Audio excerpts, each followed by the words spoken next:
Hello, good evening. Welcome to the midweek special Gersnet Podcast, Independent Rangers podcast made for fans, by fans, and where the content is absolutely free. This is our third, I believe, midweek special ahead of what is another class game tomorrow night in the Europa League group stages.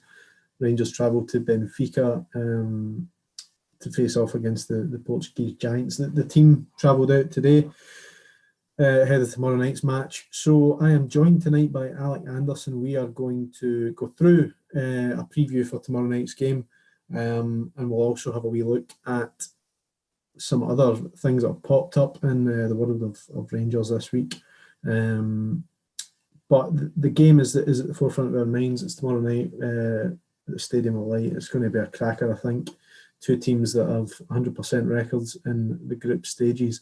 So we'll all go through that. We'll have a look at Benfica's record so far this season, how they are shaping up. We'll also have a chat about the potential team news for tomorrow night and some of the history surrounding it. Alec, how are you doing? I'm absolutely fine, David. Yes, thanks for having us back on, mate. Hope everybody else is out there surviving the COVID. And I'd just like to reassure all the listeners that despite living and coming to you live from less than a mile from the infamous Dorchester Avenue, not Dorchester Avenue, I've just made a complete hash of that, where the players were having their party the other night. It's just a mile down the road for me.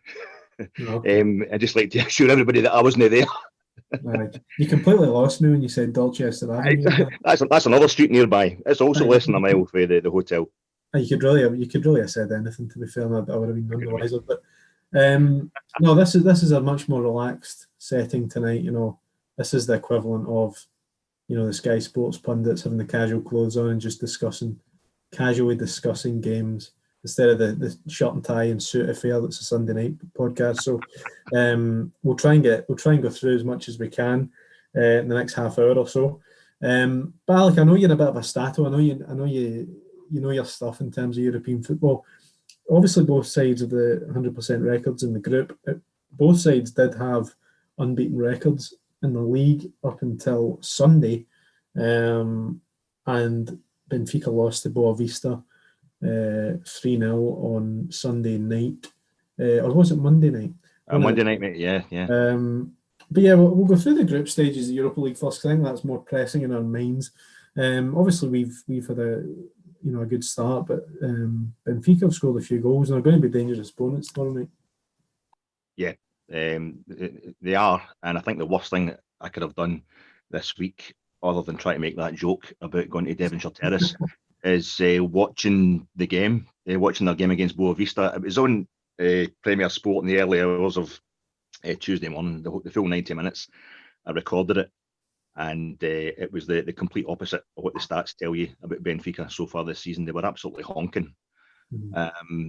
I was going into this game just thinking, probably like everybody else, that it was just magical for Rangers to be sitting in 6 points, and for once to go into a double header against this one of the kind of grand dames of European football, a club that I've just, the fact that we're not going to see them in the flesh. I think I would actually have gone to the away game as well, where I would have dusted down the passport and made the effort to get over there for this one.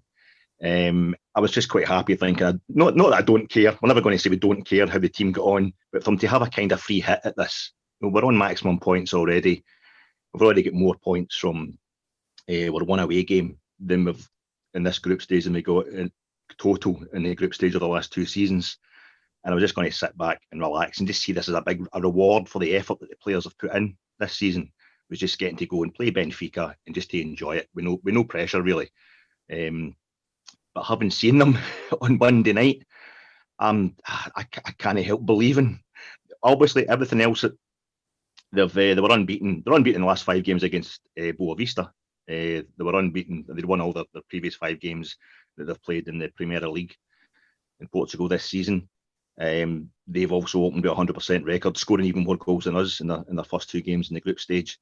But they were bad on Monday, and Boa Vista were doing things to them that Rangers, I could just envision Rangers doing to them, in much the same style, kind of intricate football, down the the kind of wing and hit them in the counter attack. And I think high intensity from Boa Vista, not of as high an intensity as Rangers have been putting in this season. But I think we need to kind of brace ourselves. I'm almost trying to put it out of my mind, because there's no way Benfica can play that badly again. But I hope they do.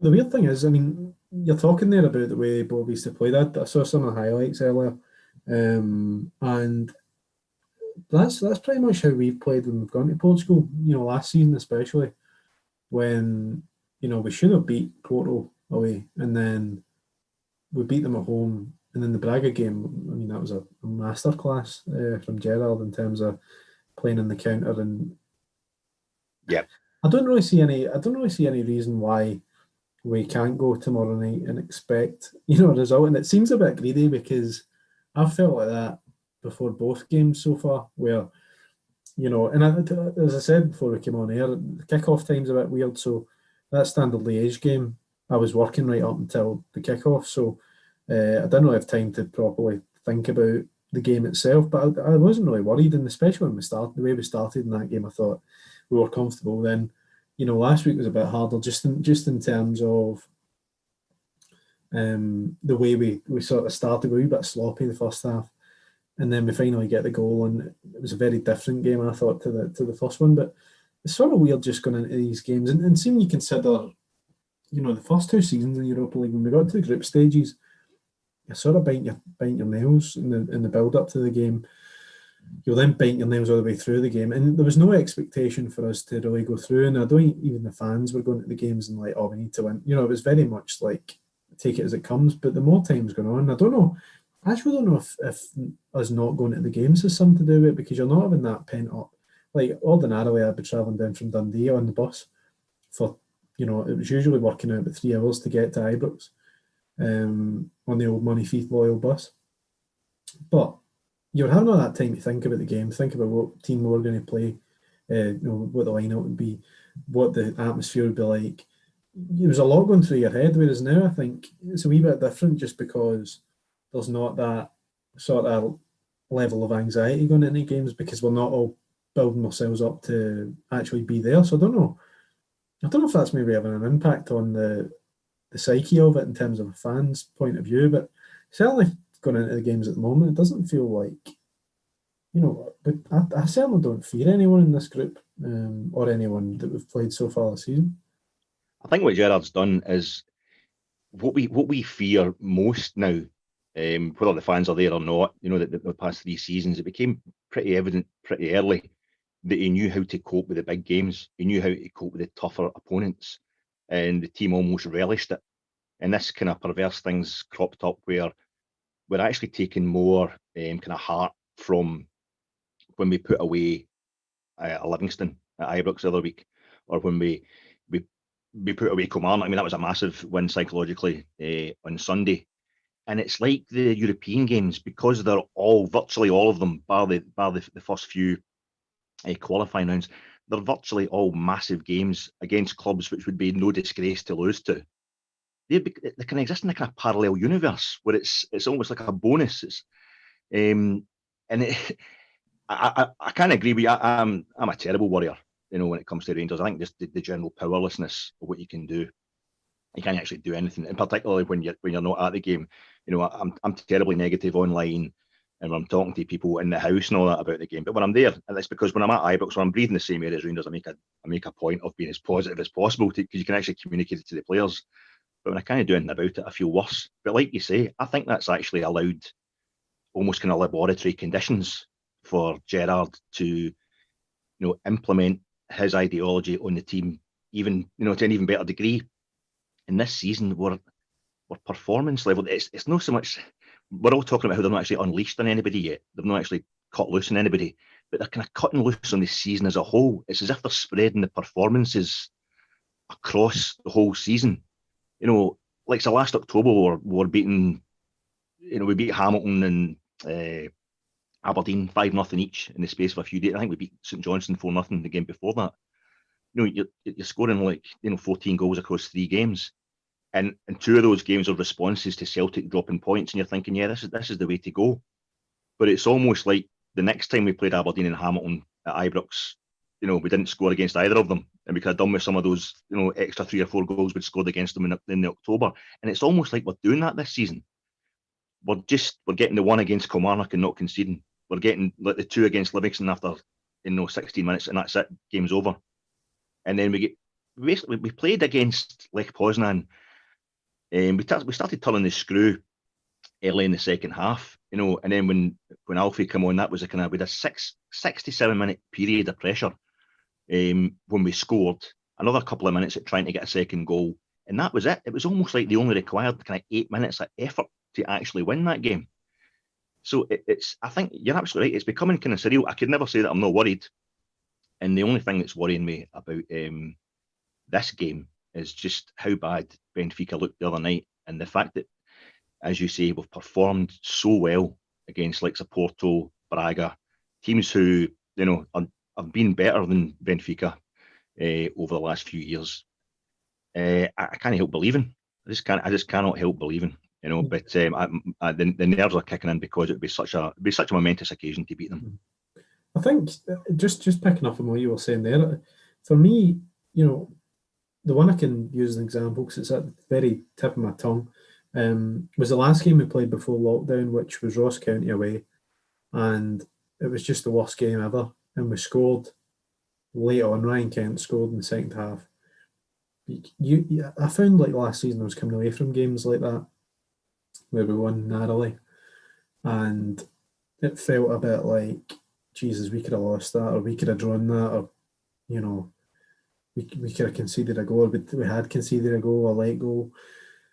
At the moment, for me, it doesn't ever feel like that. Like on Sunday, I was sitting watching it, and I was getting a wee bit, getting sweaty hands towards the end there, and worrying that they might get a goal. I think a lot of it was PTSD from previous trips that I'll be part, but that was like, you were sort of half expecting something to happen, but not really. And you go away from games now, and even the game before, the week before against Livingston, and you're coming away and we've played a bit, we've not been great, but you never feel like we're in trouble. Even the Lech Poznan game, I didn't feel, it was a narrow victory, but I felt like we deserved it and enjoyed the game. I think that's the biggest thing. We're starting to enjoy games more. We're actually looking a lot more solid, and I don't know, it feels different this season. It just feels a lot more like we're a team that knows what they're doing. It feels like part of a plan, doesn't it? When these scraped results on paper, they're scraped results. It just feels like, as my gran used to say when she was dishing out the chips on a Saturday afternoon to all the grandkids, deal small and feed all. It's like, just spread the goals across the season, because we're not conceding any, and that's an incredible thing. We've only conceded 3 goals in the league this season. It's November. We haven't conceded a goal to anybody since the 1st of October. And we've won every game since, including that game. It was Galatasaray, like a Champions League size club, throwing everything at us, including the kitchen sink, in sheer desperation. They're the only team to score against us at Ibrox this season. It's absolutely unbelievable. So it breeds this belief that when you're there for, as you say, there's a kind of dour game against Ross County. It wasn't the best game against Livingston, but even within that, we played lovely football for 20 minutes and scored another goal of the century, another finish of the century from Defoe after what we'd got from Roof on the Thursday. There's just a look about us that it's all part of a plan, and on paper it's a plan that's certainly working.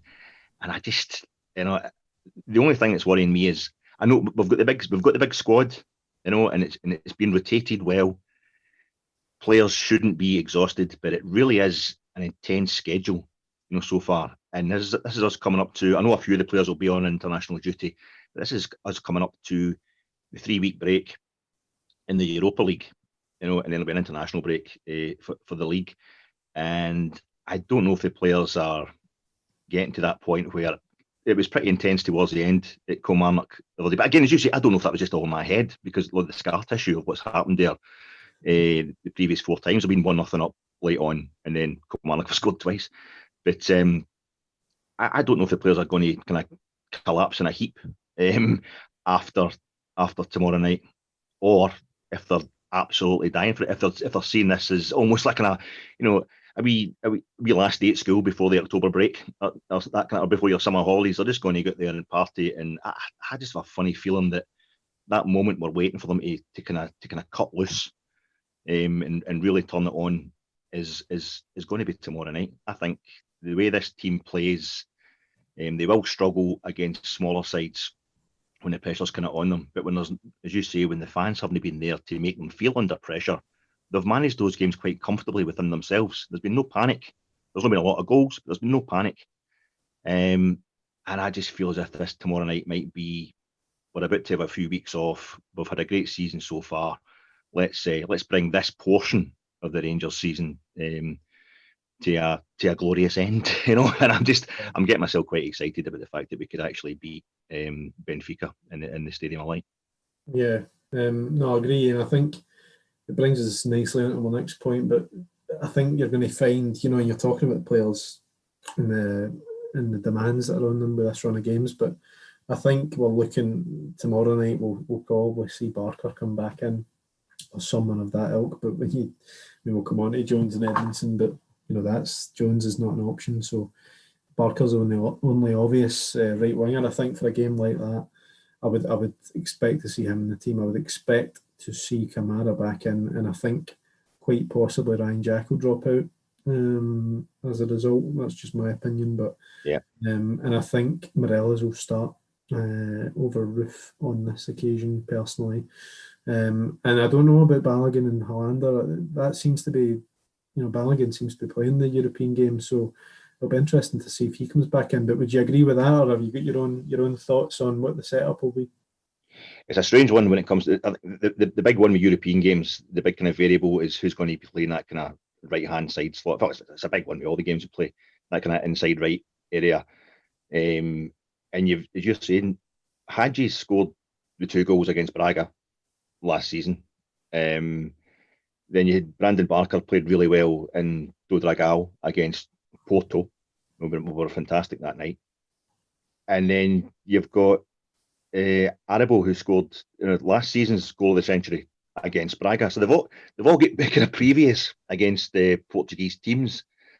And I think I would go with Barker, because before the Standard Liège game, Stevie G was saying that he didn't go with Brandon Barker, who played reasonably well against Celtic at Parkhead in the previous game. He didn't go with him that night in Liège because he didn't think there'd be a lot of room for him to run into. Whereas I think tomorrow night, the way I think watching them on Monday night, I think Benfica, according to the UEFA website, their previous 3 European games this season, they've played 4-3-3. They have lost they lost a few goals in the counter attack to Lech Poznan, and I don't know if they were just trying this out the other night against Boavista, but they were definitely playing 4-4-2, and they seem to have 2 guys kind of sitting. One definitely sitting, Gabriel, and he had an absolute nightmare.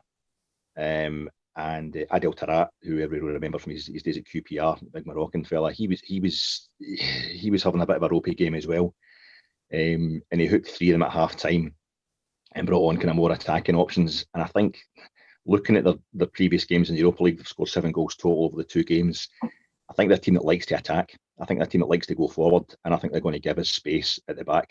And their left back, Tavares, young fella, I don't want to go on about it too much in case he's an absolute, fantastic game tomorrow night, but he was ropey as anything, and I'm really looking forward to seeing Tavernier have a go at him.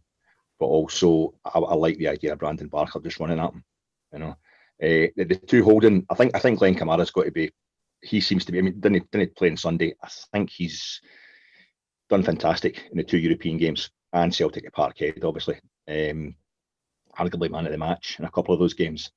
So I think he's got to be a shoe-in for me. And I would actually like to see him go with Davis. I have a funny feeling, Stevie G likes it, maybe a bit of insulation against a team with so many attacking options. Benfica have got a lot of nifty players.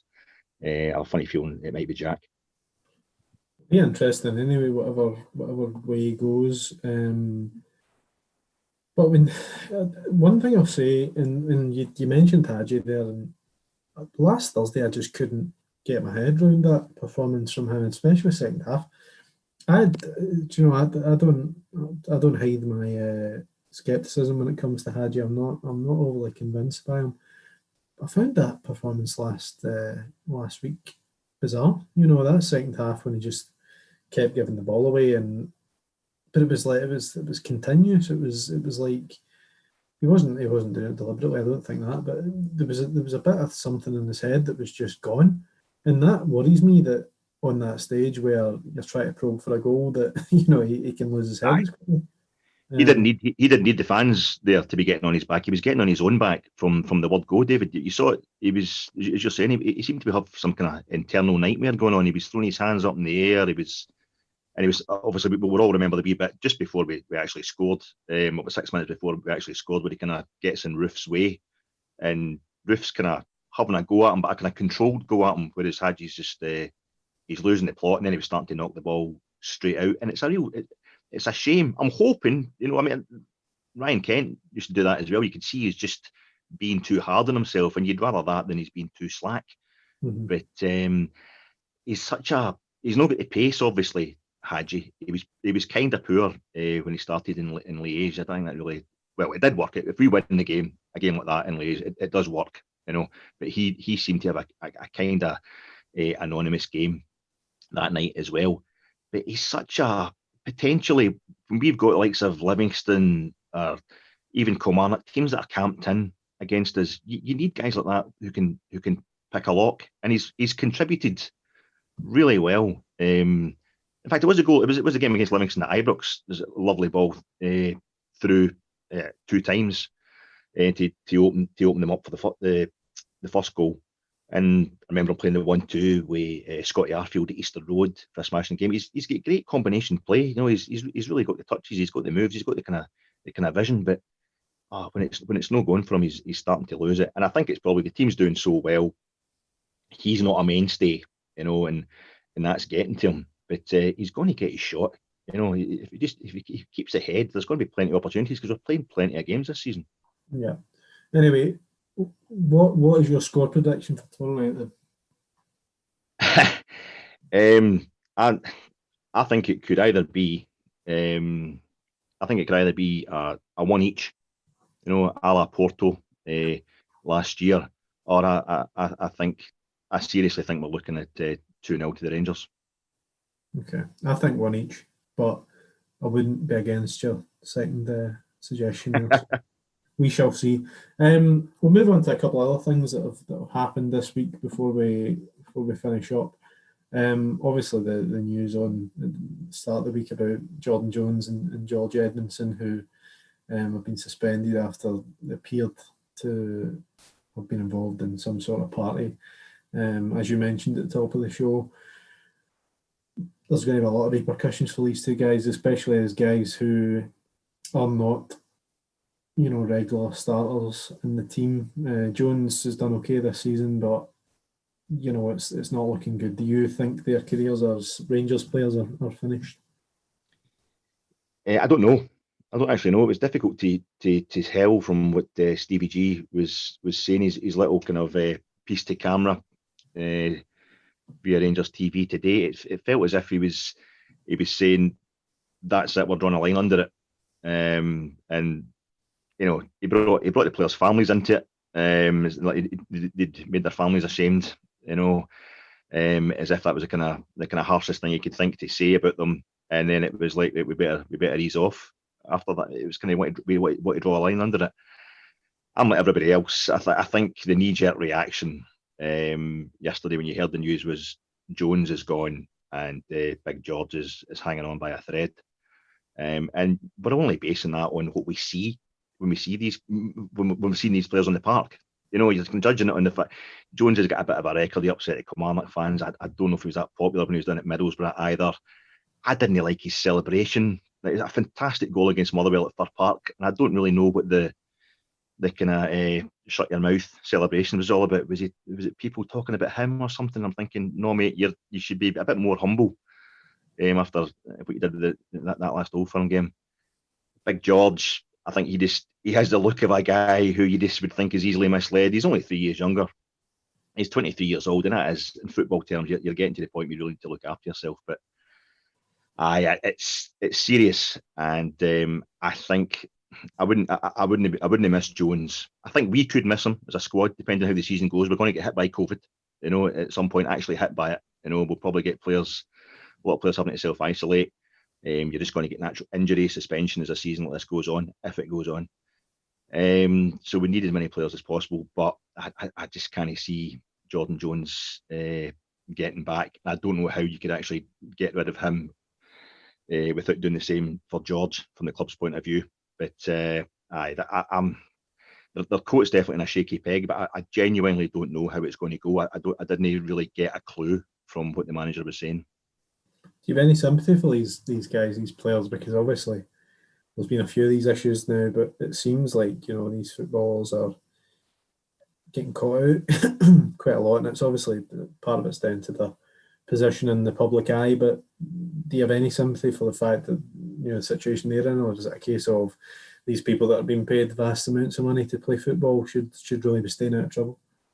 We had a pod earlier in the season. I was on, David, and I think it was Ross. We were talking about the COVID idiots then, when Celtic and then the Aberdeen 8, when they had their problems. And I did say then, as much as I was enjoying slagging the hell out of the two clubs who'd slagged the hell out of us for going into liquidation, I did say then that I feel the footballers are being asked to kind of take a lot of stick on behalf of the whole nation just now, a bit like teachers in that way, where they're being asked to.